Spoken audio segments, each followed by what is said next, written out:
Hi everybody, very well welcome to Bistre Church. I've been asked to give you a tour of the church and explain some of the things that are in here and why they're important.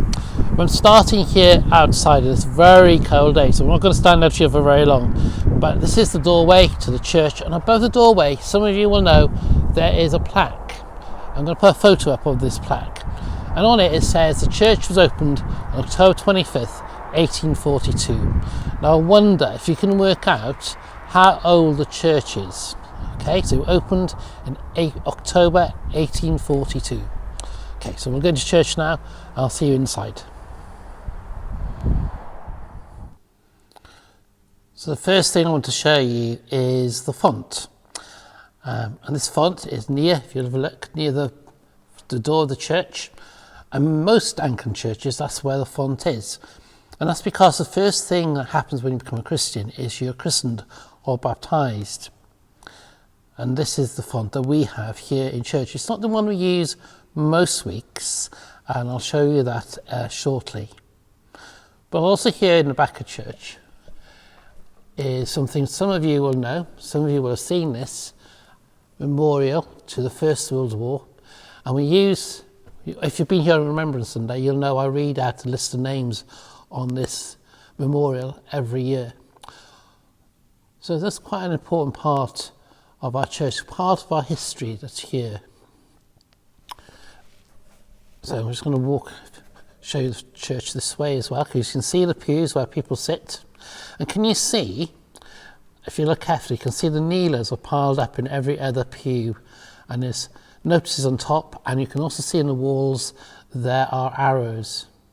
And that's because with the COVID-19 virus, we can only fit 30 people into church. Normally, we can seat 220.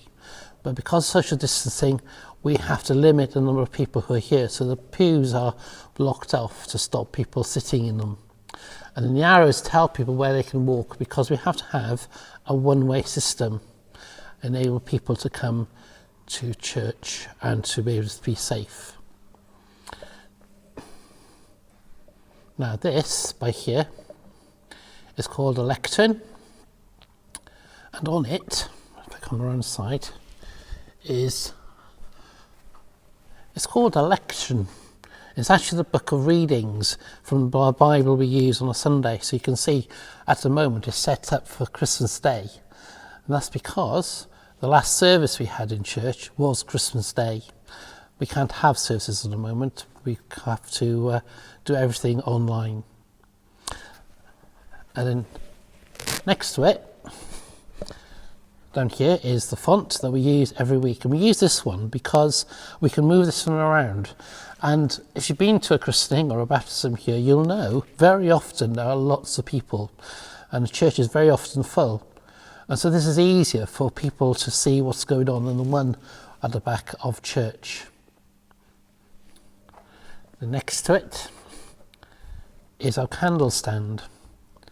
And this is, again, something really important in the church, because people use it to light candles. And they light candles as a symbol of a prayer.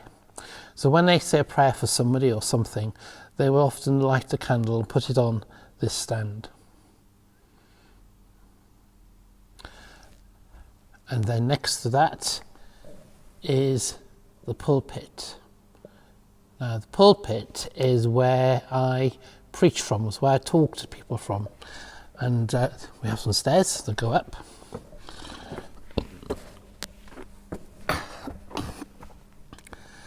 And as you can see the whole church from up here. It's a really good view. You can see everybody who's sitting around the church. And behind the pulpit is the organ. And the organ is this. Can you see there are pipes? That's where the air gets pushed from, and it gets pushed from the keyboard, which is here. So what I'm going to do is I'm going to put the organ on. I hope you can hear it winding up, and that's it. It's the motor that will push the air from the keyboard through the pipes. I'm going to give it a second or two just to get the air going and moving, and then I'll have a go making a noise with the organ and see what this does.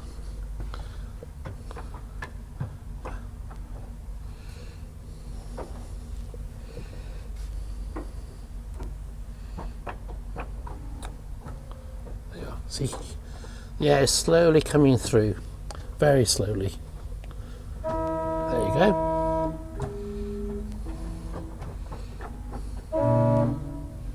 Oops, there you are.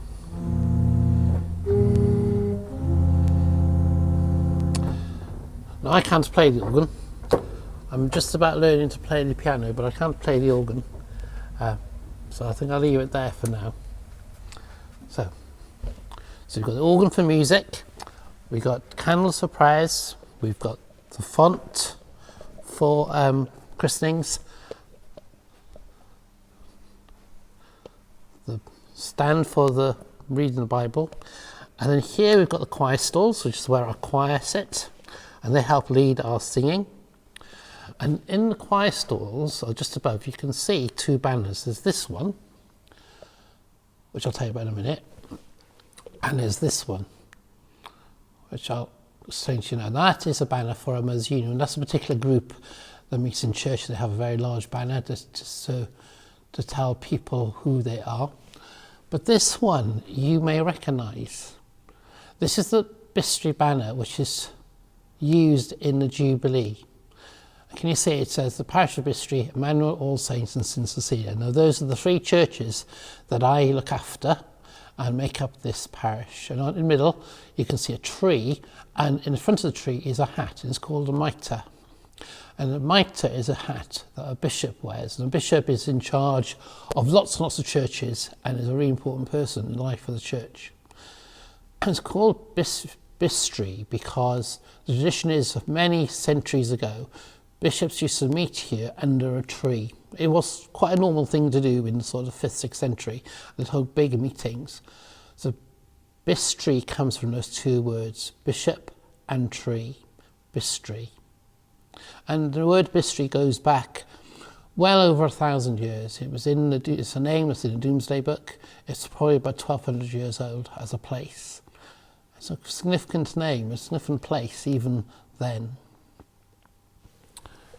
And then here at the top of the church you can see the altar. Now the altar is really important. It's where I celebrate a special service called communion, where we remember Jesus' life, death and resurrection. And can you see there are 3 pictures on front of the altar? I wonder if you know what those pictures are. There are stories in the Bible. Maybe I'll ask you later in a little quiz. On top of the altar you can see candlesticks and the cross in the middle. And the cross is really important. You'll see lots of crosses in churches. That's a symbol, the most significant symbol of Christianity. It reminds us of God's love.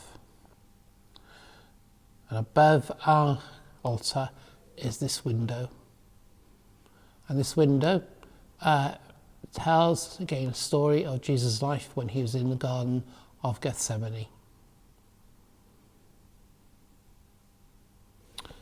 So that is Bistre Church. If I turn around, you can see the church from this angle. Now the screen, as you can see across here, just separates 2 parts of the church. The bit I'm standing in with the choir stalls is called chancel, and beyond it, where people sit, is called the nave. So that's Bistre Church. Now, hopefully I'm going to do a little quiz, see how much of it you can remember, and I hope to see you soon. Okay.